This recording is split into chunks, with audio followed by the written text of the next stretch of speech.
Allez, il est 12 heures, donc il est temps de commencer. Donc, le sujet de ce webinaire aujourd'hui, c'est le retour d'expérience de l'éditeur Menti, que Julia va nous présenter sur la fonction Customer Success. Donc, je suis Didier Fraisse, je suis dirigeant et consultant chez Route to Business, qui est un cabinet qui accompagne les éditeurs de logiciels dans leur démarche marketing, vente et service.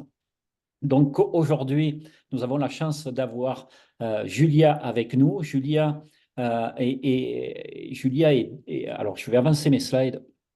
Julia est directrice des opérations clients et de la fonction CSM chez Menti, un éditeur SaaS qui est spécialisé sur le pilotage des données des acteurs publics et qui va partager son expérience avec cette fonction. Alors j'ai voulu organiser ce webinaire parce que la fonction Customer Success est relativement récente ou même pas encore implémentée chez certains éditeurs. Et donc, c'est toujours intéressant d'avoir un retour d'expérience d'une entreprise qui a quelques années de recul sur la fonction Customer Success. Voilà, donc le format de ce webinaire, ben, c'est je vais poser des questions à Julia. Je vais peut-être faire des remarques supplémentaires à partir des réponses que va nous fournir Julia. Vous pouvez également poser des questions en utilisant l'onglet de questions-réponses. Je vais monitorer un peu les questions qui vont arriver et je vais les poser au fur et à mesure à Julia. Voilà. Donc, merci Julia, merci infiniment d'accepter d'animer ce webinaire avec moi et de partager votre expérience. Et donc, j'enchaîne de suite sur la première question que j'ai à vous poser. C'est pouvez-vous vous présenter et nous présenter Menti et son positionnement? Bien sûr. Écoutez, bonjour à tous. Merci pour l'invitation à participer à ce webinaire. N'hésitez pas à poser toutes les questions que vous souhaitez. Alors moi, c'est Julia Lacolle. Je suis directrice des opérations clients chez Menti. Je suis du coup chez Menti depuis 4 ans et depuis un peu plus de 2 ans à la direction de l'équipe opérations clients. Pour contextualiser un petit peu, qu'est-ce que Menti? Alors, c'est une entreprise française qui a été créée en 2017, qui est aujourd'hui une filiale du groupe mutualiste Reliance, anciennement Sofaxis.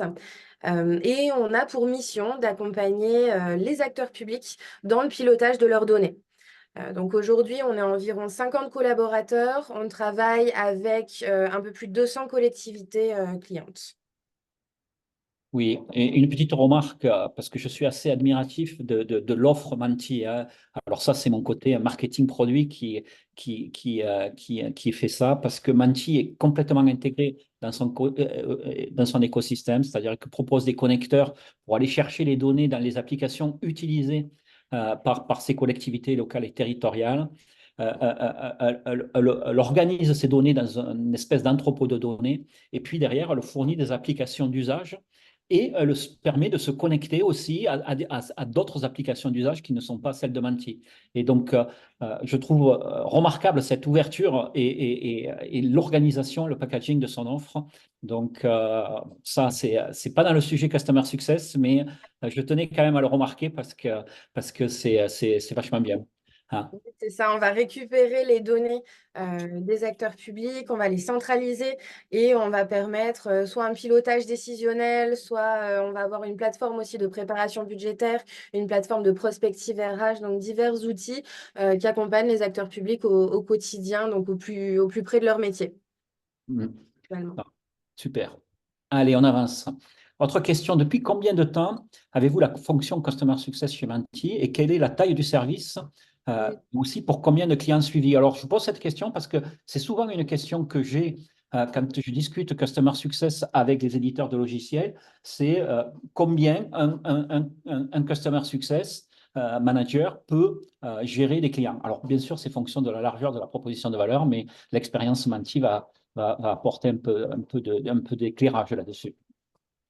Oui, alors comme je vous disais, Mantis a été créé en 2017. Je pense que la première personne en Customer Success est arrivée aux alentours de 2019 avec des tâches un peu diverses et variées. C'était le début et l'objectif principal, c'était d'être l'interlocuteur principal en post-vente.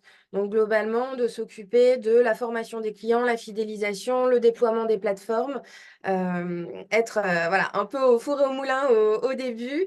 Donc, ça fait vraiment partie de l'ADN hein, finalement de l'entreprise. On est très customer-centric. On a créé nos produits autour du client. Et du coup, premier CSM, il y a déjà assez longtemps. Depuis, on s'est structuré, on a plus de clients, forcément, on pouvait pas se permettre voilà, de pas se structurer. Donc aujourd'hui, l'équipe opération que je dirige est divisée en 3 pôles. Donc on est 9 au total. Un premier pôle qui est la chefferie de projet déploiement. Donc, je sais que dans vos entreprises, il peut y avoir des onboarding spécialistes, du professional services. Voilà, ça va être un peu cette notion-là ici, chef de projet déploiement, qui vont récupérer les clients après la vente et vont s'occuper de cadrer les besoins, de mettre en place un planning prévisionnel, de personnaliser la plateforme, de former les référents jusqu'au déploiement des utilisateurs finaux, donc la phase de run, hein, on va dire, de la plateforme. Voilà, la partie très chefferie de projet. Ensuite, j'ai un second pôle, ce sont des CSM qui récupèrent les comptes en usage, donc les comptes qui sont autonomes, qui ont passé le stade du besoin de chefferie de projet. Et donc, du coup, l'objectif, ça va être plus de s'assurer d'une relation long terme avec le client, de pousser les nouvelles fonctionnalités, de pousser les nouveaux cas d'usage, de toujours creuser comment est-ce qu'on peut apporter de la valeur au bout d'un an, 2 ans, 3 ans, 4 ans chez nous. L'objectif principal étant la satisfaction et la rétention. Et j'ai un troisième pôle, du coup, qui est plus transversal, donc c'est un pôle care avec une responsable support et une responsable parcours utilisateur. Voilà. Très bien. Donc, est-ce que les CSM participent d'une façon ou d'une autre à cette phase d'onboarding avec les clients, à cette phase d'intégration?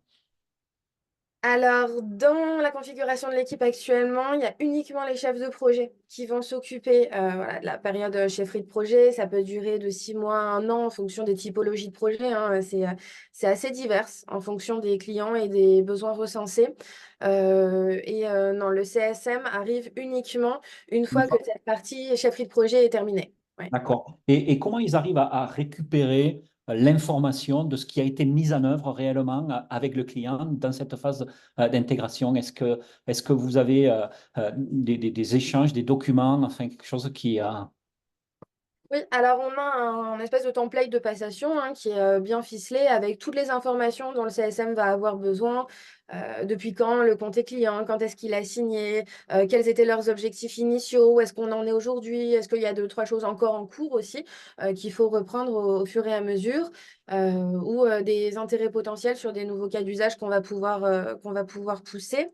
Donc voilà, une passation un peu formalisée et puis surtout beaucoup de communication. Et je pense qu'on y reviendra juste après, mais on a beaucoup de nos données qui sont centralisées dans un outil, une plateforme Customer Success. Et c'est comme ça qu'on arrive à récupérer un peu les informations et surtout les comptes rendus de tout ce qui a pu se faire sur les 6 derniers mois côté chefferie de projet. Très bien. J'ai une question qui nous arrive des participants au webinar.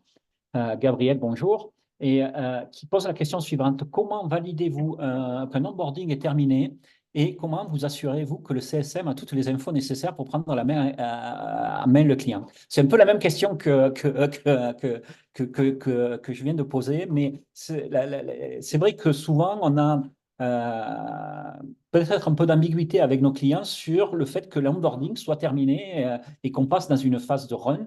Voilà, donc. Oui, absolument. Excellente question. C'est un gros sujet, hein, de toute façon, sur lesquels on n'a jamais fini de travailler. Globalement, chez nous, quand on va lancer le projet, on va cadrer le besoin.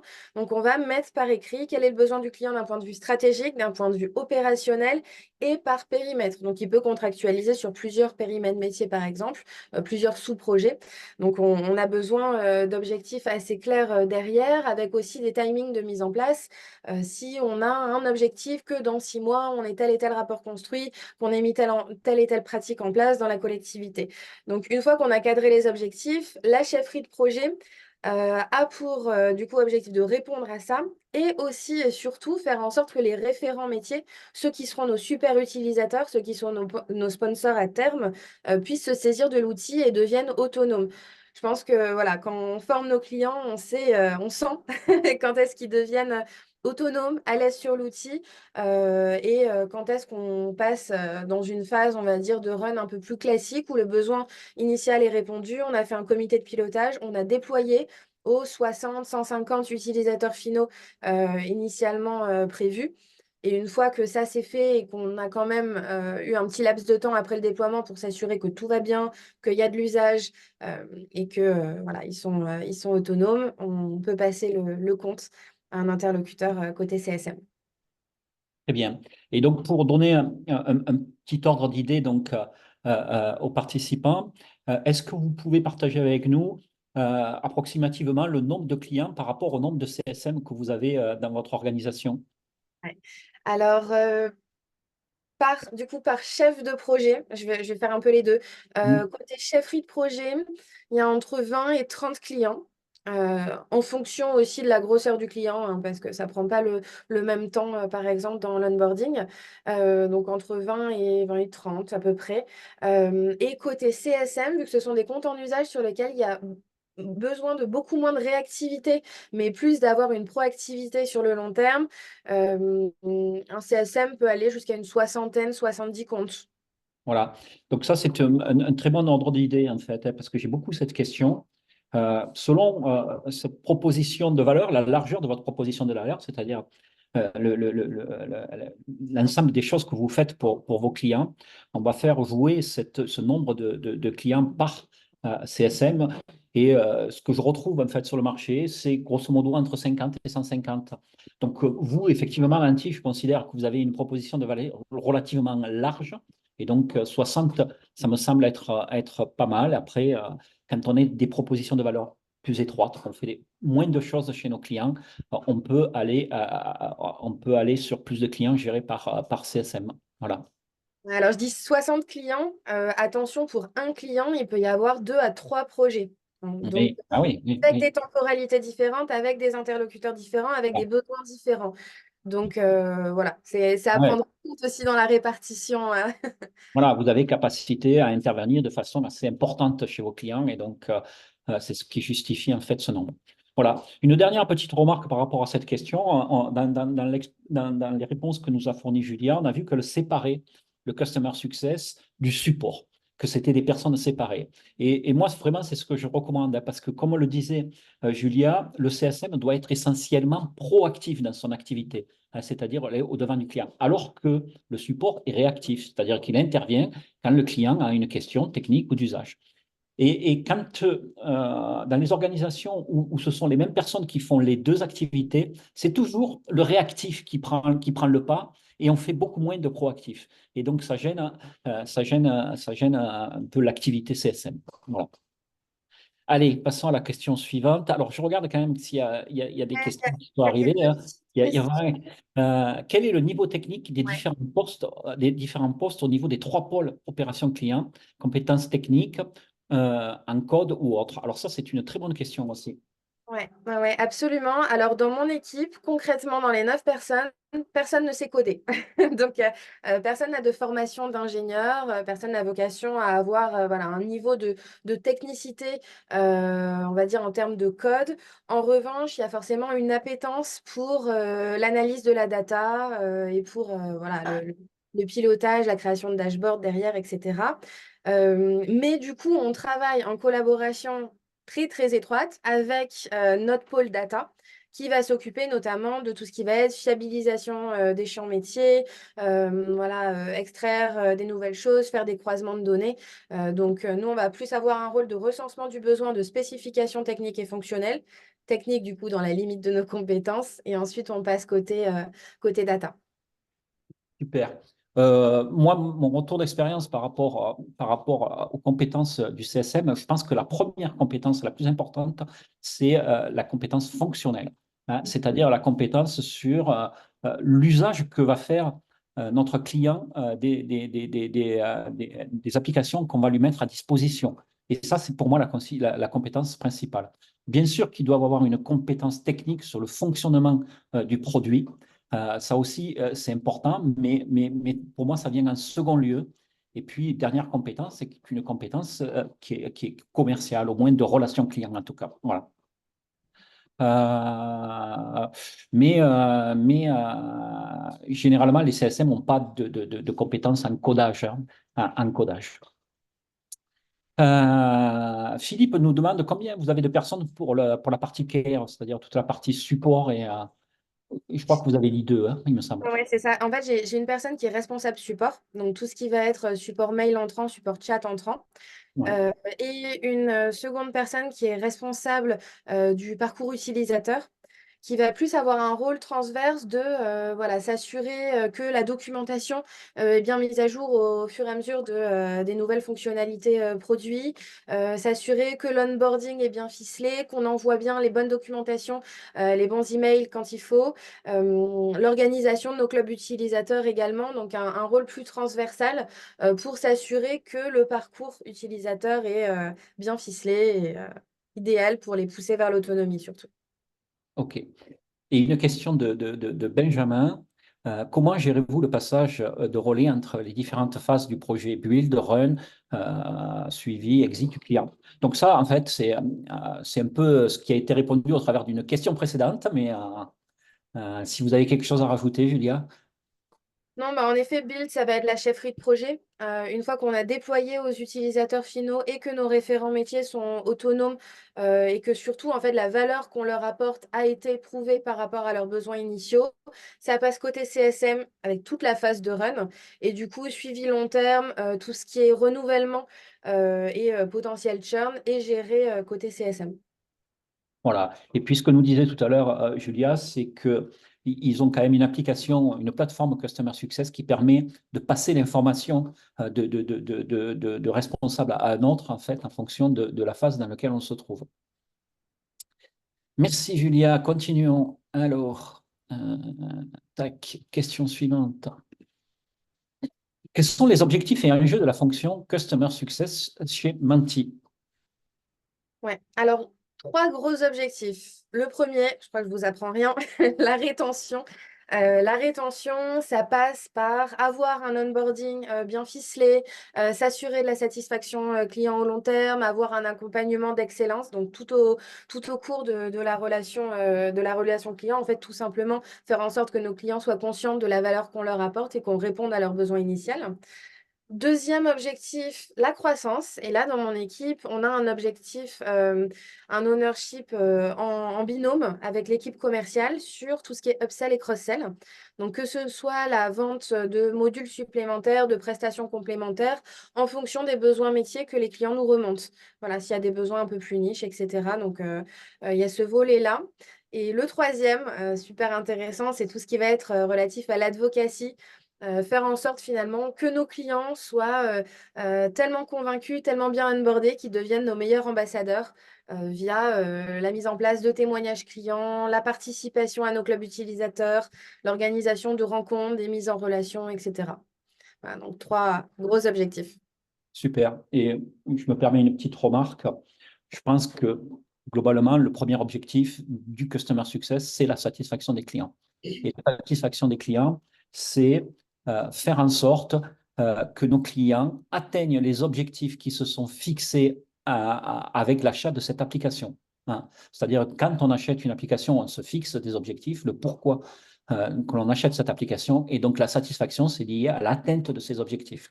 Et donc, dans le travail de CSM, la première chose, c'est de connaître et de comprendre les objectifs que s'est fixés les clients hein, et qui peuvent différer d'un client à un autre, bien entendu, et d'avoir la capacité de mesurer l'atteinte de ces objectifs. Donc, super. J'ai une autre question qui était plutôt sur la question précédente, mais bon, peu importe. Combien de temps en moyenne dure la partie build des projets, hein, la partie onboarding, ça dure combien de temps en moyenne chez Manti? Ça dépend vraiment des typologies de projets et surtout de la disponibilité des référents métiers. Ça peut durer entre un mois et demi au plus rapide, jusqu'à 6 mois si, par exemple, il y a beaucoup de besoins différents, besoins potentiellement complexes, etc. Donc, on va dire on est sur une moyenne ouais, entre 2 et 6 mois pour la majorité de nos clients. Ouais, c'est pas simple, hein, il y a beaucoup de choses à faire. C'est ça, ouais. C'est pas simple, il y a beaucoup de choses à faire. Et dans ce contexte-là, c'est bien qu'on n'attende pas 6 mois pour percevoir des éléments de valeur de notre offre, parce que donc s'il y a plusieurs projets, on met un projet en place et on constate la valeur et après on en met un autre, quoi. Euh, alors j'ai une autre question. Dans le cadre de la collecte de données et la création de bases exploitables, est-ce que le nettoyage est fait en interne? Alors j'avoue que je ne comprends pas la question. Alors, quand on va récupérer les données des clients, on les récupère telles qu'elles sont entrées hein, dans la base de données. Ce qui va se passer du coup, c'est qu'on va pouvoir identifier peut-être les trous dans la raquette, les erreurs de saisie directement via les dashboards, hein, les tableaux de bord qui sont mis en place dès le départ. Donc, en fait, le nettoyage de la donnée se fait au fur et à mesure pendant le projet au fur et à mesure des indicateurs construits avec nos référents métiers. Voilà. Et puis, alors il y a une autre question sur les outils pour centraliser l'information, mais on va y répondre un peu plus tard. Et puis les KPI aussi, Philippe, on va y répondre dans une question juste après. Et comment est-ce que les CSM sont incentivés sur l'atteinte des objectifs? C'est intéressant comme question, qui ont été définis entre le client, le chef de projet et le commercial. Comment se fait le transfert de responsabilité entre les deux équipes? Alors, sur l'incentive de vos CSM, c'est déjà, est-ce qu'il y a incentive? Est-ce que les objectifs amènent des récompenses, on va dire? On va avoir des objectifs de rétention, des objectifs potentiellement de croissance, de satisfaction des clients, d'usage de la plateforme en tant que telle. Et du coup, la passation des informations entre le commercial et là, pour répondre sur le transfert de responsabilité, déjà, le transfert d'informations se fait dès la signature hein, en tant que telle, hein, dès qu'un client, dès qu'un prospect devient client. Le commercial, du coup, qui a accompagné le client pendant parfois un certain temps sur le cadrage de ses objectifs en amont de la vente, va participer au lancement du projet. Donc, au moins la première ou les 2 premières réunions pour voilà, s'assurer que la transmission d'informations se fait bien, que les objectifs initiaux sont bien transférés et on va du coup cadrer les projets de cette façon. Très bien. La dernière question qu'on a, la réponse va arriver dans le slide suivant, donc on va la poser après. Et donc le slide suivant. Comment se fait le lien entre l'équipe commerciale, les consultants, hein, c'est-à-dire pour le projet, et, et les CSM? Ouais. Alors, avec les commerciaux, on a une responsabilité partagée sur les upsells et les cross-sells. Donc, souvent, on va identifier des opportunités ou tout simplement le client va nous remonter un besoin. On va pouvoir organiser des démonstrations et ensuite on travaille globalement en bonne intelligence avec notre équipe commerciale en fonction aussi des sujets, de la charge, etc. Pour pouvoir suivre toutes ces opportunités. Donc, on est souvent en binôme. Et côté du coup consultant, c'est vrai qu'on a une équipe de consultants qui vont avoir plutôt vocation à faire du non standard. Donc là où on va accompagner de façon un peu standardisée nos clients, s'ils ont des objectifs sur une mission ponctuelle, sur un besoin qui est très niche, un besoin très spécifique, ou même qui souhaitent qu'on fasse à leur place aussi parfois sur la réalisation de tableaux de bord, etc., on va avoir une équipe dédiée. Donc c'est assez souvent qu'on travaille soit en parallèle, soit même carrément en binôme. On peut avancer sur un projet classique de notre côté avec une mission conseil qui se fait en parallèle avec un consultant. Ouais. Alors, ce que je peux faire comme remarque par rapport à la relation entre l'équipe commerciale et les CSM, c'est qu'effectivement, quand on est sur des propositions de valeur large, c'est qu'il y a capacité à faire de l'upsell, mais aussi du cross-sell. C'est bien d'avoir des commerciaux toujours sur les comptes qui suivent le compte, hein. C'est-à-dire, et donc d'avoir en même temps, dans la pré-vente, la pré-première vente, des CSM, mais aussi des commerciaux. Et dans ce cas-là, le rôle des CSM, c'est, comme le disait Julia, c'est d'identifier une opportunité commerciale et de qualifier, c'est-à-dire de récupérer les éléments qui vont permettre derrière au commercial de travailler sa phase de proposition. Hein, voilà. Et c'est très bien comme ça, hein, parce que c'est le CSM qui est le plus souvent au contact du client et qui va être au courant de problématiques auxquelles est confronté le client et donc va identifier des opportunités commerciales. Voilà. Je vais regarder les questions que l'on a avant de passer à la suivante. Il y en avait une. Voilà, donc pourriez-vous préciser comment vous fonctionnez avec l'équipe commerciale sur l'objectif 2? Donc ça, c'est ce qu'on vient de répondre, hein, donc je vais passer. Vous parliez d'objectifs, des objectifs du client. Le CSM n'en est pas responsable, mais récupère le dossier sans avoir été responsable dès les débuts. Ce qui posait peu de problème. Je suis assez d'accord avec vous, Benjamin. Peut-être Julia a une réponse par rapport à ça. Oui, alors de toute façon, notre rôle en tant que CSM, c'est d'empower nos clients. C'est de faire en sorte qu'ils sachent utiliser l'outil, qu'ils soient à l'aise, qu'ils comprennent aussi la valeur que l'outil peut leur apporter. En effet, il y a des objectifs initiaux. En réalité, ce qu'on voit dans la pratique, c'est qu'on a des nouveaux objectifs, on a des objectifs qui changent au fur et à mesure aussi du projet, des nouveaux besoins qui vont apparaître et sur lesquels c'est notre rôle aussi de pouvoir leur proposer des solutions de contournement parfois, des alternatives, enfin voilà, de repartir du besoin pour essayer de leur montrer la valeur. Oui, et c'est une bonne réponse. Effectivement, les objectifs peuvent changer en cours de projet parce qu'on va découvrir des choses, etc., etc. Donc, les objectifs clients peuvent changer. Moi, je pense qu'il peut y avoir, hein, de par le chef de projet et le commercial, en début de phase d'onboarding, une discussion avec le client sur ses objectifs et que ces objectifs peuvent être stockés quelque part de façon à ce que le CSM les prenne en compte quand il va travailler sa phase de run, quoi, hein. Ouais. Voilà. De toute façon, on va organiser aussi des comités de pilotage. Donc, très concrètement, au bout de 3 mois, on va remettre les interlocuteurs initiaux autour de la table en disant, OK, vous nous aviez dit, vous aviez tel objectif au départ. Voilà aujourd'hui où on en est, ce qui a été fait, ce qui est en cours, ce qui a pu changer. Maintenant, où est-ce que vous souhaitez aller et comment est-ce qu'on priorise les prochaines étapes? Donc, il y a quand même, on travaille quand même en méthode assez agile côté chefferie de projet pour les accompagner sur toute cette phase. Hmm. Alors, une autre question, lorsque votre sponsor s'en va de chez votre client, avez-vous identifié cela comme un risque particulier de churn? Si oui, comment réagissez-vous pour éviter un churn? Dans un monde parfait, on a plus qu'un seul sponsor chez un client. Initialement, donc nous, vu qu'on va travailler plutôt en mode sous-projet, on va avoir des référents par sous-projet et ça va être important en fait de garder toujours un contact avec aussi les décideurs stratégiques qui ont peut-être pris la décision d'achat derrière, qui ont un objectif global et aussi les référents qui vont devenir nos experts et nos super utilisateurs.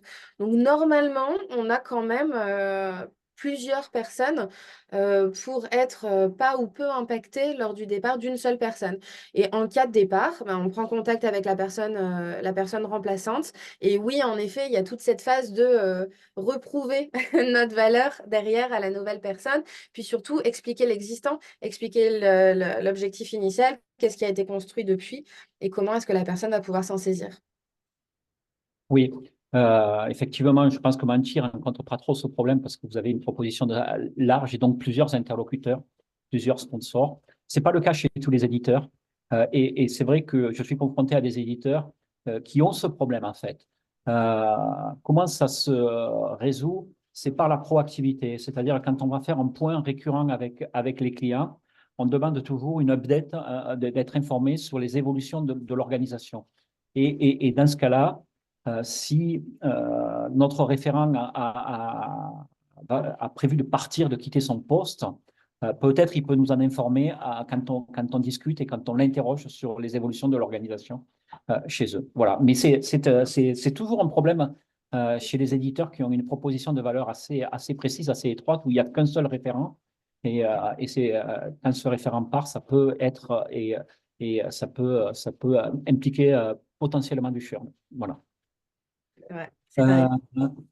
Autre question, bonjour. Est-ce que le CSM peut évaluer l'onboarding réalisé par le chef de projet et au cas où une défaillance est détectée, peut-il intervenir? Est-ce qu'il y a une réunion de recettes après l'onboarding chez Menti auquel le CSM pourrait participer pour voir un peu qu'est-ce qui a été fait et pour voir ce qui a été complété, quoi. Oui, alors, ouais. En termes de recettage, concrètement, c'est ce qu'on va appeler comité de pilotage et ça va se faire entre chefs de projet clients. Et c'est là qu'on aborde du coup l'objectif de déploiement, c'est-à-dire ouverture des accès à X utilisateurs finaux. Une fois qu'on a déployé à autant de personnes que ce qui était identifié dans les objectifs, on a quand même un laps de temps où on va identifier est-ce qu'il y a de l'usage, est-ce qu'il y a des connexions, est-ce que les utilisateurs se reconnectent régulièrement, suivant la récurrence qui avait été initiée initialement dans les objectifs. Et du coup, une fois qu'on estime que d'un point de vue usage, ça suit son cours. On passe le compte côté CSM. Actuellement, notamment pour certains clients qui peuvent prendre peut-être plus de temps sur l'onboarding ou sur lequel le déploiement se fait en plusieurs phases, où le déploiement n'est pas tout à fait finalisé, où il faut refaire une petite passe. Dans notre process actuel, ça ne passe pas encore côté CSM. D'accord. Il faut Euh, savoir que la nouvelle organisation aussi de notre équipe a été mise en place il y a à peu près un an en termes de vraiment distinction des trois pôles. Donc, on le faisait déjà depuis plusieurs années. En termes de vraiment distinction des pôles, ça a été mis en place il y a à peu près un an. Et du coup, il y a aussi des choses à construire en termes de passation entre chef de projet et CSM pour que, surtout, ça n'impacte en aucun cas la satisfaction du client et voilà, la fréquence oui, la fréquence de contact avec nous. d'accord. Autre question, quel rôle jouent les CSM dans le processus de facturation? Articulation entre des ADV et CSM. C'est une bonne question. Alors, sur les sujets de facturation, concrètement, le CSM n'a pas de rôle en tant que tel. Il y a tout ce qui est relatif au renouvellement, bien sûr. Quand un contrat arrive à son terme, le processus de renouvellement avec toute la logistique qui va avec est géré exclusivement par le CSM. Très bien. Autre question, cela veut-il dire que le CSM ne parle pas d'argent avec les clients, contrairement aux sales? Eh bien, ça dépend. Ça dépend. Je sais que c'est un gros débat dans la communauté CS. On fait beaucoup d'ateliers à ce sujet. Je pense que ça dépend de plusieurs choses. Déjà de l'appétence en tant que telle du CSM, des typologies de produits vendus aussi. Est-ce que le CSM peut faire toute la phase de vente? Là, on est quand même sur des produits assez complexes, des phases de vente complexes qui peuvent prendre beaucoup de temps. Euh, Ouais, il peut parler d'argent aussi avec les interlocuteurs sur lesquels, enfin, qu'il demande en fait hein, concrètement. Mais globalement, en fait, on a mis en place ces binômes pour que ce soit plus, voilà, le processus se passe bien avec chacun ses attributions. Je crois que ça dépend en fait des types d'upsell, hein. Il y a trois types d'upsell qu'on peut avoir chez les éditeurs. Des upsells de déploiement, on travaille un autre usage, un nouvel usage. Des upsells fonctionnels, on vend des fonctionnalités supplémentaires aux clients. Et puis des upsells services euh, pour l'aider à faire quelque chose. Et donc, généralement, et probablement dans votre contexte, les upsells services, le customer success peut parler d'argent parce que généralement, c'est relativement simple. Voilà. Et puis à partir du moment où il gère les renouvellements en totale autonomie, oui, le sujet argent est abordé. Hum, hum, hum, hum. Tiens, ça c'est une bonne question. Quelle est la récurrence des échanges entre le CSM et chaque client?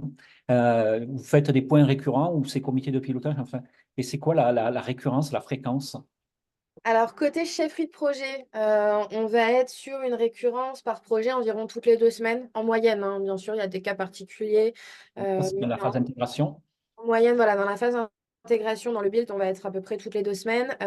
Dans le run, Ça dépend vraiment des besoins des clients. Il y a des contacts réguliers qui sont faits pour aussi sonder si il y a des besoins supplémentaires.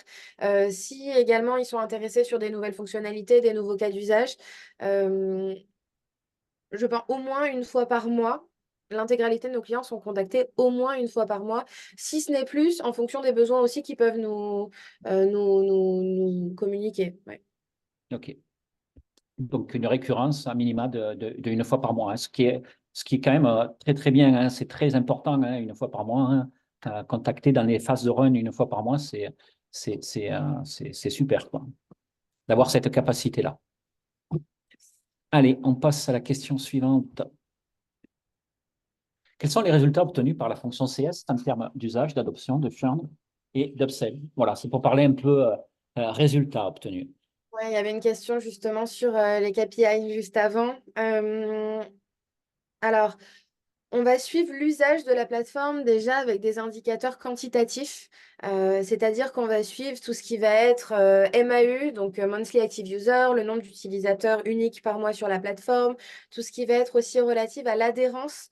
Donc on a des calculs déjà préconstruits hein, sur tous les utilisateurs qui se connectent dans un mois, combien se reconnectent toutes les semaines. Ensuite, on peut personnaliser en fonction de l'outil. Nous, on a choisi cette récurrence en fonction des autres éditeurs. Ça peut être tous les jours ou que sais-je. L'idée est surtout que plus notre nombre d'utilisateurs augmente sur la plateforme au global, plus on arrive à maintenir un certain niveau de reconnexion et de fréquence de reconnexion. Aujourd'hui, du coup, on a une bonne adhérence, hein, on a 43% d'adhérence et aussi on va suivre en fonction des besoins de fréquence de consultation des tableaux. Ça peut varier d'un client à un autre. Donc ça, c'est vraiment côté usage. Côté rétention, forcément, on va regarder tout ce qui va être churn en montant d'ARR. Côté upsell, on va regarder ce qui va être montant en chiffre d'affaires, c'est-à-dire aussi bien des upsell, cross-sell en ARR, mais aussi des prestations qui peuvent être ponctuelles en fonction des besoins métiers. Très bien. Un indicateur que suit généralement les services CSM sur la partie qui regroupe la partie churn et upsell, c'est ce qu'on appelle le NRR, qui est le net rétention revenu, qui est sur un parc client bien identifié, le montant de l'ARR moins le churn plus l'upsell. Et ça sur une période qui vous va bien, c'est-à-dire probablement un an. Voilà. Et donc, c'est cet indicateur qu'on appelle le net rétention revenu ou NRR. Autre remarque, ce qui me semble indispensable pour un éditeur SaaS, c'est d'avoir, comme le disait Julia, des données d'usage, pour à contrôler les usages et peut-être anticiper du churn grâce à cette mesure d'usage. Quand on va constater une baisse dans l'usage, ça permet au CSM d'intervenir plus tôt possible pour pouvoir voir un peu qu'est-ce qui se passe et essayer de corriger. Voilà. Une question qui est plutôt en référence à la question précédente. Donc, chaque CSM appelle 60 clients chaque mois. Quelle durée et quelle qualité d'appel dans ce cas? C'est vrai que ça fait beaucoup. Ouais, en fait, ça va vraiment dépendre des clients et surtout des temporalités. Alors nous, on travaille avec des collectivités territoriales pour la majorité, donc il va y avoir des temporalités de préparation budgétaire, il va y avoir voilà, des urgences en fonction des périodes de l'année. Euh, voilà, le CSM, en fait, va avoir son nombre de clients et va aussi suivre tous ces indicateurs dont on vient de parler, c'est-à-dire tout ce qui est indicateur d'usage, tout ce qui est aussi bien d'un point de vue quantitatif sur le nombre d'utilisateurs, mais aussi la fréquence de reconnexion, est-ce qu'on a un bon score d'usage, etc. Et du coup, il y a une priorisation qui va être faite si on voit notamment des grands changements. Donc, si on voit une baisse d'usage significative sur certains clients, bah, là, du coup, forcément, ça remonte en top priorité pour pouvoir identifier quel est le sujet. Est-ce que c'est juste temporaire?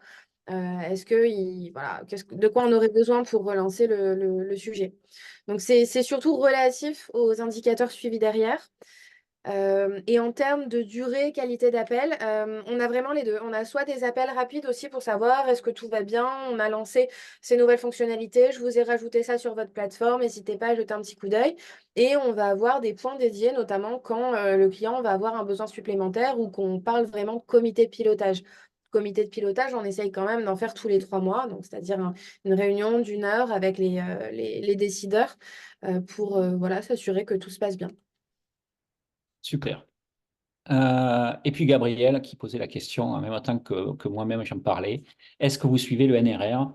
Donc apparemment chez Menti on ne suit pas le NRR, mais peut-être on pourra le suivre à ce net rétention revenu, qui est un indicateur intéressant et qui est souvent chez les éditeurs de logiciels l'indicateur qu'on va utiliser pour la partie variable du salaire des CSM. Voilà. Ok, eh ben, je crois que ma dernière question, c'est sur les outils. Quels sont les outils utilisés par le Customer Success et avez-vous une Customer Success Platform? Oui, absolument. Bah, ça fait le lien avec la question de Gabriel, c'est parfait. Euh, Côté usage, nous, on utilise Pendo, notamment pour suivre tout ce qui va être usage et aussi pertinence de nos fonctionnalités. C'est très utilisé par l'équipe produit, notamment quand il y a des nouvelles fonctionnalités pour voir quel est le taux d'adoption de cette nouvelle feature. Et côté CSM plateforme, nous, on utilise Scale-in pour faire beaucoup de choses avec aussi bien le suivi des clients, donc tout ce qui est prise de notes, tout ce qui est suivi des projets, prise de notes. Il y a une fonction qu'on adore, c'est tout ce qui est score de santé, donc c'est directement intégré à HubSpot, à notre Gmail aux données d'usage de Pendo pour justement avoir des scores de santé suivant la pondération que nous, on a choisie et permettre de voir, voilà, est-ce qu'il y a un drop dans le score d'un client, comment se comporte l'usage par rapport au score manuel que peuvent mettre les CSM par rapport à la santé d'un compte. On a aussi une option de suivi des tâches. Donc, pour s'organiser, c'est quand même très pratique. Et il y a une fonctionnalité vraiment top, c'est tout ce qui va être playbook, séquence d'emails automatisés. Par exemple, nouvel utilisateur rentre en onboarding, mais c'est un utilisateur final qu'on ne va pas forcément rencontrer, nous, côté équipe opération. Du coup, il y a des séquences d'emails qui se déclenchent automatiquement pour que le client puisse avoir toute la documentation dont il a besoin pour prendre en main l'outil en autonomie. Super. Peut-être tout le monde ne connaît pas ce que c'est qu'une Customer Success Platform, parce que c'est des logiciels qui sont relativement nouveaux. Julia nous a dit qu'elle utilisait Scaling. Moi, j'ai un peu d'expérience avec certaines plateformes. Scaling est une plateforme intéressante. Déjà, c'est un logiciel français et qui est relativement simple à mettre en œuvre. J'ai été confronté à d'autres types de plateformes, parce qu'il en existe une dizaine, une douzaine aujourd'hui, qui sont un peu plus usine à gaz. Un peu plus une usine à gaz. Je fais référence à Plan Hat ou à Churn Zero, où ça demande un peu plus de temps pour la mise en œuvre et c'est un peu plus complexe à mettre en œuvre que peut l'être Scaling, qui a cette fonctionnalité. Par ailleurs, une Customer Success Platform agrège l'ensemble des données clients, dont les données d'usage, mais aussi les données de satisfaction. Et ça permet de calculer automatiquement ce qu'on appelle le Health Score pour chacun de nos clients, qui permet ce Health Score qui va agréger différentes données selon votre contexte, va permettre d'avoir une vision rapide de l'état de ce client et du score de santé pour pouvoir, voilà. Et puis, il y a une autre fonctionnalité essentielle, c'est effectivement les playbooks qui vont permettre non seulement d'automatiser, mais d'avoir des process qui soient automatisés ou non d'ailleurs. Voilà. Donc, c'est super. Ouais, Et on en est ravis, honnêtement, on en est ravis. C'était très simple à mettre en œuvre. ouais, On ne voulait pas passer des mois à set up une plateforme, ni je sais combien de personnes dans mon équipe pour faire la mise en place. Donc c'était très simple, très rapide. Et puis les fonctionnalités sont vraiment faciles d'utilisation, hein. Donc Ouais. Voilà. Et c'est quand même assez différent, hein. Ces plateformes CS sont assez différentes de ce qu'on peut trouver dans les outils de type HubSpot, la partie service, la Hub Service, je crois que ça s'appelle, ou d'autres qui sont services, mais qui sont plutôt pour gérer des projets ou le support. Là, c'est quand même très différent. Donc, je vous encourage à regarder ça. Donc, Gabriel nous parlait de CSP. Pouvez-vous indiquer laquelle? Donc, on l'a fait, c'est Scaling. Et si vous en êtes satisfait, et je pense que Julia a répondu là-dessus. Autre question, est-ce que les demandes de résiliation sont gérées par le CSM? Les demandes de résiliation sont gérées par les CSM. Et est-ce que les résiliations sont gérées par le CSM? Répondre aux clients, tenter de les dissuader. Bon, je oui. crois que tu mentis, on n'a pas beaucoup de résiliation, mais il y en a peut-être tout de même.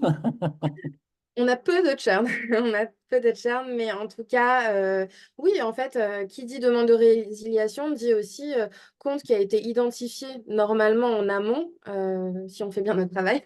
Non, mais normalement, en amont, il a été identifié comme un compte potentiellement à risque, soit de par l'usage, soit de par la perte des référents principaux qui ont quitté la collectivité. Donc, oui, c'est complètement géré par le CSM. Et au même titre que la gestion des renouvellements. OK. Et Philippe nous pose une question. Avez-vous évalué Zendesk? Alors, non, on n'a jamais évalué Zendesk parce que, alors il me semble que c'est pas une Customer Success Platform, mais Je qu'on crois est pas sur non plus. le ticketing, non? Ouais, je crois qu'il y a ticketing, gestion de projet sur Zendesk, mais je ne crois pas que ça soit une Customer Success Platform. D'accord, bah, en tout Après, cas, ça a pu évoluer depuis le temps que j'avais regardé Zendesk, mais pour moi, ce n'est pas une CSP. C'était la dernière question. Si vous avez d'autres questions, n'hésitez pas à les poser. En attendant, donc moi, j'ai fait le tour des questions que je voulais poser à Julia. En attendant, je fais un peu de pub pour moi. Je fais un peu de pub pour moi. Alors, attendez, là, parce que j'ai perdu son écran. Euh,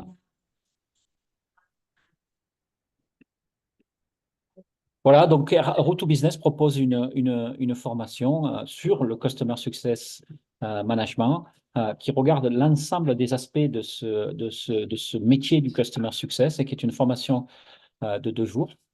Euh, donc, on part des objectifs clients, des objectifs du CSM et on détaille l'ensemble des missions du Customer Success dans cette formation. On la délivre donc en mode inter-entreprise avec des dates de session déjà définies. Donc, vous avez les prochaines sessions qui sont affichées. Et puis, on la déploie aussi en mode intra-entreprise, c'est-à-dire pour une seule entreprise. Et donc là, c'est quand on veut améliorer parce qu'on on se met vraiment dans le contexte de l'entreprise, et c'est quand on veut améliorer son service Customer Success. Voilà. Je regarde s'il y a d'autres questions. Pas d'autres questions. Merci Benjamin et un grand merci à Julia pour avoir pris le temps de partager son expérience. Un grand, grand merci. Euh, voilà. Et puis je pense qu'on va mettre fin au webinaire s'il n'y a pas d'autres questions. On a un peu dépassé le temps qui était prévu, mais ce n'est pas très grave. Bah, merci beaucoup. Et puis, n'hésitez pas hein, si vous avez d'autres questions sur le Customer Success ou si vous souhaitez échanger plus en détail, vous avez mon contact. Je suis sur LinkedIn. Vous avez les félicitations de Julia pour ce que vous avez mis de Gabriel sur ce que vous avez mis en œuvre en 4 années. Voilà. Oui, vous aurez accès au replay. Vous allez recevoir un mail avec le lien. Merci beaucoup à tout le monde. Je vous souhaite un excellent appétit. Je vous dis à très bientôt pour un autre webinaire. Et soyons CSM. Soyons Customer Success. À très bientôt. Au Au revoir. revoir à tous.